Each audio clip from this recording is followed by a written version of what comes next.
Welcome to Cardano Sense, the Catalyst version where we go over proposals that are looking for funding on Catalyst, sometimes called the DC Fund. My name is Anthony, and we're going to look at 3 proposals today. But before we start, I just want to talk about a couple things that are going on. I did start to list all the proposals I'm going to do in the description below for the week. So this is a suggestion for one of my 10 viewers. So I wanted to do that. So if you go down and look at it in the description, you'll see all the proposals I'm going to go over this week.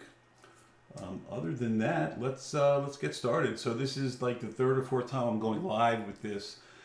So I'm still getting the bugs out, but we will see how things go here and proceed. So this is brought to you by my stake pool, the Sophie stake pool, named after my daughter. We're doing pretty good. We got 94 blocks. We're a small stake pool, about 750,000 ADA. If you'd like to support the show, the best thing by far to do would be to delegate to my stake pool. I would really appreciate it. Okay, so let's take a look at what we're doing today. So we're still in the dApps and integrations. That's what we're looking at here. So Fund 4 dApps and integrations. Essentially, if you want to have a project in this fund, right, in this section of the fund, you have to answer the question, how can application developers drive adoption of Cardano in 2021 with dApps? Okay, so let's take a look at our first proposal of the day. So this is an interesting proposal, as most of them are, for a couple of reasons. Okay, so better security using Shamir Shares, right? So what's the problem? The problem here, according to Shamir Shares, is securing ADA should not have loss and theft risks. However, let me move this over here a little more. However, all of the hardware wallets have a single point of failure today with PK storage. Okay, solution: integration with CyberRock X1 that uses Shamir secret sharing to store keys without a single point of failure on tamper-proof smart cards. Experience: this product already is supported for Bitcoin, ETH, ERC20 tokens. It is currently in private beta with 400 on the wait list. So I'm like, okay, what's this? What is this they're talking about here, right? So I clicked on their website and I said, wow, this is kind of a cool little thing. So essentially what this is you get 4 different cards, right? These CyberRock cards, and you could distribute them to your, I don't know, you give them to your brother or sister if you trust them, or whoever you trust. But the point is not to have 2 cards together at any single time, right? Unless you need to do something with your account. So when you have the 2 cards, well, that's not true actually. When you have 2 cards together, you can get that passphrase that I hate when these things pop up. You know, the big long number, the 24 word number or 12 word number, depending on what blockchain you're in, so that you can recover your account. So essentially that's what that does. You have to have 2 of these cards in the same place, and you recover that. You get that recovery phrase or whatever, words, whatever you want to call it. So what this does is it keeps you from writing it down and putting it in one spot. So if someone finds that one spot, obviously they have all your numbers. So what this does is it kind of keeps you from doing that in a nutshell. So right. So the way it works is you get 2 cards together, and then you I guess scan it with this little thing, and then it shows you your phrase. So that's essentially what it does. So I said, well, that's a good idea. I said, well, this is already made already. So I said to myself, they can't be asking for that much money, right? I mean, because this is already made. They're going to bring it to Cardano. I mean, Cardano does the same thing these other places do, right? They have, it's either 24, 14 words, or 12 words, whatever it is. So I'm like, okay, well, so it can't be that much, right? So I'm looking through here, and this just explains how it works. So I'm like, okay. And then before I looked at the price, I already showed you the price. I wanted to look and see what exactly they're doing here. And essentially, the only additional thing they're doing is we intend to support ADA tokens on the product, majorly supporting the transaction signing on the embedded HSM and transaction construction through the SciSync desktop app, along with seed phrase backup, which it already does, right? So essentially, the only thing they're adding to this product that it doesn't already have is some kind of support through their kind of desktop or transaction wallet or something, right? So, and for this, they want the very small sum of $100,000. So, yeah, so this is a good product, but it's already existing. How are you looking for $100,000? I really don't think a whole lot of people are going to vote for this. It's only got one clap, it looks like. So, although this is a good product, I can already buy this product and use it for ADA because, I mean, if I just want to save my 24-word seed phrase, then what the heck do I care, right? If it connects to ADA through a wallet, I don't know. I think it's a good idea. I think it's really cool. I'm looking to getting this. I mean, it seems like a good idea, but I don't think you should get $100,000 from the community for this. I think it's already a working product. So to me, this seems kind of like a cash grab. Maybe if it was less money, I don't know, but $100,000 seems like a hell of a lot of money for a product that's already working. Okay, let's take a look at our next project for today. That being Cardano with and squiggly Cardano in Spanish. So essentially what they want to do here, I'll read the problem statement. The lack of knowledge about Cardano is common at non-native speaking countries where fewer resources are available in the language. Well, that just makes sense, right? So as Cardano grows, they'll get people that are that speak different languages, and then they will make the community bigger by providing resources. But essentially what they want to do is they want to do that, right? So they want to provide resources in Spanish. The plan is to produce a series of short videos about Cardano in Spanish. The target of these videos are people who don't know Cardano experience. We're learning how to build and maintain our own stake pool, and we'd like to go for more technical projects as we're ready for it. So I mean, I give them kudos here for honesty, and they got 17 kudos already. So what they want to do, we're planning to post the next series of videos on YouTube. So these are the YouTube videos they're going to post. Now they made this proposal like about 2 months ago. You would think that maybe they'd have some links to some videos already. I mean, I think that would kind of help them show that they're serious. If they would have made some videos, it doesn't cost a lot of money to make videos, but they do not have any of those links here. Let's see what else they say here. Also, we would like to make a weekly video analyzing the most interesting projects of Catalyst. Right now, it's a bit tedious to go through all the projects in Catalyst and had to spend quite a lot of time. The idea is making it more accessible for the majority of people. Yeah, it is kind of tedious to go through all the projects. I would agree.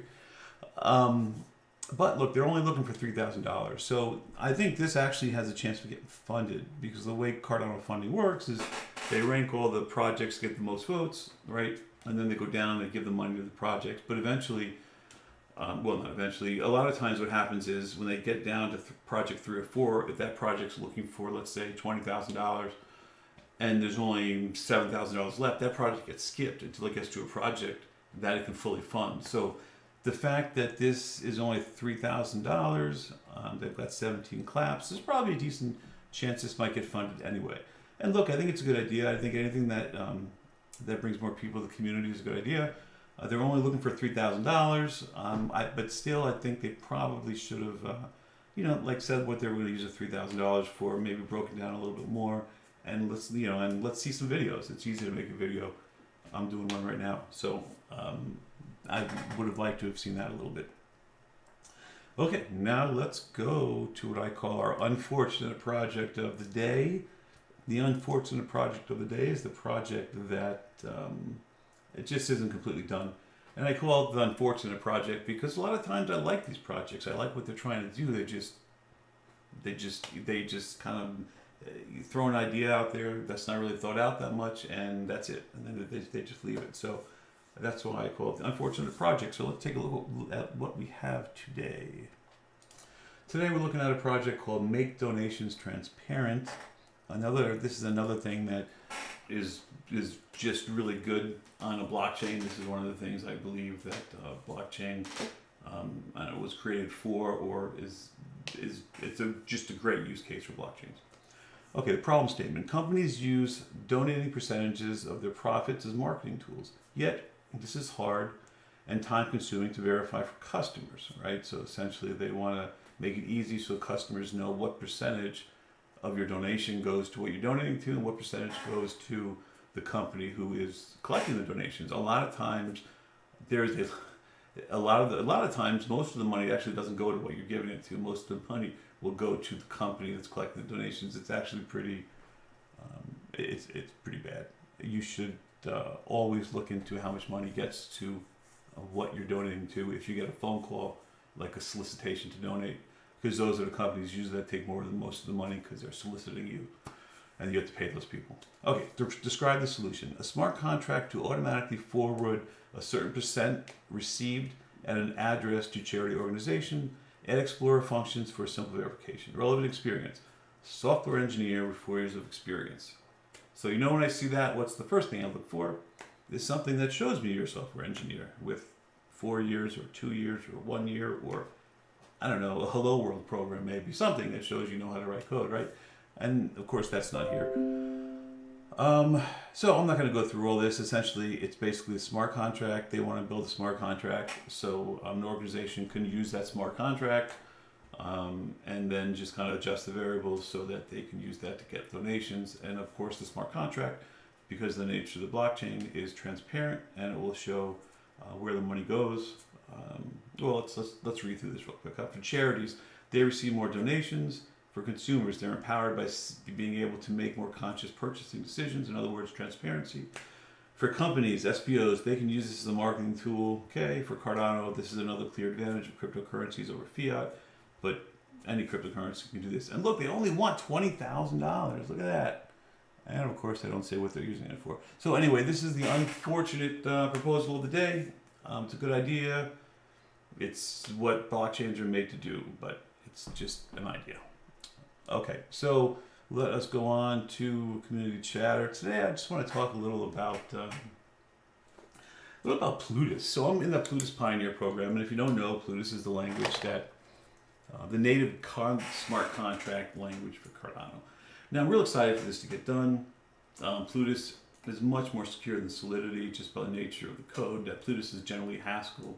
Basically Haskell, and Haskell is it's used by banks, financial institutions, because it's provably correct, right? So no one's going to argue that it's not more secure than, let's say, Solidity. The issue I'm having is that it's a challenging language. I'm going through the program, the Plutus Pioneer program. I've recently gone back to the beginning and I've started to take copious notes, because you ever have that situation where you're learning something and it seems real easy up front, so you just kind of breeze through it. Then it gets a little more difficult, so you're still like, well, you know what? It's just a little more difficult. I'll probably remember this. And then before you know it, you have no idea what's going on. All right, so I got to that point in like lesson 6. So I've decided to go back to the beginning. I'm just making copious notes. Even if I know something, I'm just doubling down, making sure I learn it. Because it's challenging. It's for sure challenging. And the issue I have with this is that it's not as easy as Solidity to learn. Now look, I know Cardano is bringing other languages into the ecosystem, like a language called Glow, right? And essentially what Glow does is you'll write your smart contract in Glow, which is supposed to be a fairly easy language to learn, and you can use it on any blockchain. So what it does in the back end, it'll change Glow to Haskell. Or for Ethereum, it'll change Glow to Solidity, right? Or something to work on the EVM, something like that, which is a really good idea. So that's coming out. And then they want to make, they also want to let people write contracts in whatever language they know, like Java or JavaScript, or probably, well, even Solidity, right? If you use the KEVM, which is going to be a kind of a side chain on Cardano.